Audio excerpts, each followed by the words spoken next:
Good morning everyone, Gadget here in the Henry studio for a special video. In the spirit of back to school, I figure some of you may be starting a photography program at a college or university, or you might be starting your photography career. You're just getting started. Whatever it may be, we have this special video where we're gonna give you 5 tips before you start your journey.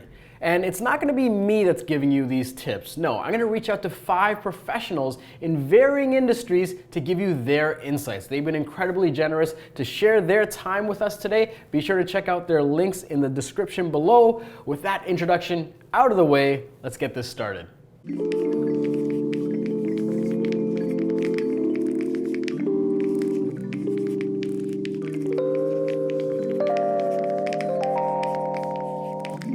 First up is Miguel, a super talented fashion photographer and also a pro photo ambassador. We've connected on multiple occasions and he absolutely does stunning work. Let's see if we can get him on the line and see what he has to say about this. Thank you so much for joining me here today. I know you're super busy, but quick question for our viewers. If someone is starting their photography program in college or university, or maybe they're starting their photography business, you're a pro, you've been in the industry for years now, what would your piece of advice be for them? I think thank you so much for having me here, Henry's and Gadget. I really appreciate talking with you. I'm here in my home office. And yeah, that's a tough question, but I think that automatically what comes to mind for me is the idea, and it's a simple piece of advice, but it's basically believe in yourself. Believe in what you do, believe in the creative vision that you have. With my students at Sheridan College, because I teach there part-time, I always tell them that what's important is the idea of intent. So what I tell my students is that the best advice I can give them is to really believe in their creative vision and to have a voice. So the idea of think about what type of work that you want to produce and what you want to say with that particular work. So I'll give you an example. If you are passionate about weddings and you love interacting with couples and having engagement photos and dealing with families, and you're very good at it, dealing with children, then you have to do that type of work. Maybe very dark and moody artistic work, or that's not really what you're about. You're about capturing a moment, you're about family, about joy, about this kind of stuff. But if you're really into having a vision and saying something with your work, and you want to approach art galleries, define what it is that interests you. So you're interested in diversity, then start working with diverse subjects, or start having like a vision of what you want to express with your work. I think that's a really, really good start. It's believe in yourself, but also ask yourself the question, who am I? What is my work about? Who am I trying to reach? Thank you so much, brother, for your time. Good luck on your next shoot. For the people that are following or want to follow your work, where can they see more of your work? MiguelJacob.com on the web, and Instagram, Miguel_Jacob_. Thank you so much, and I'll talk to you soon. Thanks so much, Gadget and Henry's, for having me. Next up, we have Raf, a crazy talented wedding photographer and internationally known. And he's also a metalhead. Let's see what he has to say. Yeah, so I think, the number one thing is to really get into the business mindset. We all are we're all doing this for the love of the art. We get inspired by, perhaps people like Richard Avedon or someone more current in the portrait and wedding world like Jerry Guiones. And those are sort of our heroes, people we look up to. And there's certainly nothing wrong with chasing that art and improving yourself. And I think Jerry has a really great quote he uses. You don't have to be the best, you just have to be better than you were last week. And I think it's a great, it's words I live by as well, and it's something that can push you creatively into, improving yourself in the art part of it all. But if you're doing this as a career, if this is something you want to make a living out of, the number one piece of advice would be to get some solid business foundation. I came, into the industry for the love of the art. I didn't have any, business background or anything like that, and I kind of learned as I went along. And it's become, 10 years now. I've been in business, so it's there's been some ups and downs, but I really wish I had that foundation of running a business. Business foundation is number one, I think. Amazing. Thank you so much. And I know where I can find your work, but for everyone watching, where can they find more of your work and follow your story?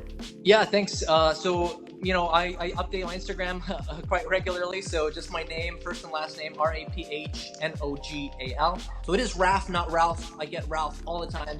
Just think of the Ninja Turtles and not Ralph from The Simpsons, and you should be good to go to find me. And my website, just my first and last name again, raphnogal.com. And that's about it. Amazing. Thank you so much for your time, and I'll connect with you soon. Awesome. Thanks so much. Take care. Next up is Jason, an incredibly talented street and portrait photographer based out of New York. He's been doing this for a while now and really loves to study the craft. Let's see what he has to share. Well, especially for people going to school, today's day and age with, social media and YouTube and all these different outlets that you can kind of learn your craft. It's a very intimate and personal experience. So I feel like if anybody's going to school for photography or anything like that, it's important to take advantage of the community that's there. You can speak to and collaborate with other people that can inspire you, and that process, how I learned photography through YouTube in the last 4 years and shooting on my own.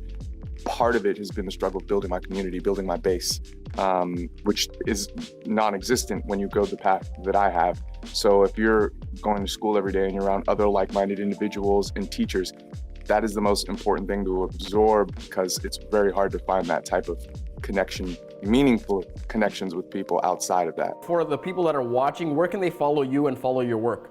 So actually you can check me out at Stock Easy on YouTube and on Instagram. That's STOCKEZY. And actually on September 13th, I'm going to be giving a talk for Leica at Photoville. So if anybody's interested in that, I'm doing a talk on influence versus inspiration. Awesome. Truly appreciate your time. Enjoy your trip out in the West, and we'll connect soon. Thank you, brother. Appreciate you. We now move on to Ara, who I was recently introduced to, and once I saw her work, safe to say I was blown away. Let's see what she has to say. So the one piece of advice that I would give any aspiring fashion photographers is to look at magazines, look at your favorite photographers, follow them on Instagram, look at what they're posting and what you like. The key is to always follow people who are better than you, which is kind of hard because it can be difficult because you're thinking my work isn't as good, but that's you'll just naturally start picking up the things that you like from those pictures and then applying that, and that is what will become your style. Amazing, amazing. And just before you go, where can people find your work? How can they connect with you? I am everywhere. Ara Coots, at Ara Coots on Instagram or on my site. My Instagram probably has some cool latest photos and behind the scenes and stuff like that. Thank you so much, and I'm sure people watching this, they're going to want to see your work and more of your work as well. Thank you so much again. I appreciate that. Thank you. Last up, we have Blake. Based out of Vancouver, this guy does incredible product photography, and it's all around Legos. Well, mostly Legos. Anyway, I'll let him explain and see what he has to share with us. So first off, guys, just want to thank you so much for allowing me to be on this segment with you. I really appreciate you thinking of me. And for me, it's almost a no-brainer with this answer. If someone's in the college level or just starting out, build relationships.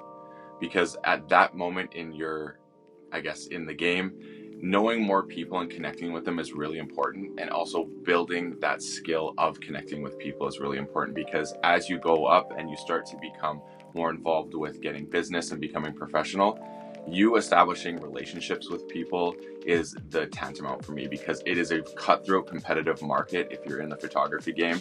And if someone likes you more than the next person, then you're gonna have that little bit one up, because they're gonna wanna work with you over the other person. So it's that kind of X factor that could be the difference between you being able to have a job and the next person, because you're more desirable to work with. So build those relationships, establish those connections, make sure you're reaching out to people and showing genuine interest in what they're doing and their brands, because it will only help you as you grow. Thank you so much for sharing your time. Love your work. Where can people find your work? The best place to interact with me is actually through Instagram at BLVD Bricks, and that's BLVD Bricks. And this is what the logo will look like when you go there. It's where I do all my Lego artwork, and that's my passion right now and where I like to connect with people. Amazing. Thank you so much, and I'll catch up with you soon. Yeah, thanks, Gash. And there you have it, 5 professionals from 5 different genres of photography sharing their insights. And a special thanks to those 5 for donating their insights and their time with us today. Before you guys go, be sure to check out their content in the links in the description. They're constantly putting out amazing work. And as always, be sure to subscribe to the channel and turn on notifications so you know when a new video has come out. I'm Gadgen. This has been a Henry's 5x5. Is that what we're gonna call it now? We'll see. But thank you guys for watching, and I'll see you next time.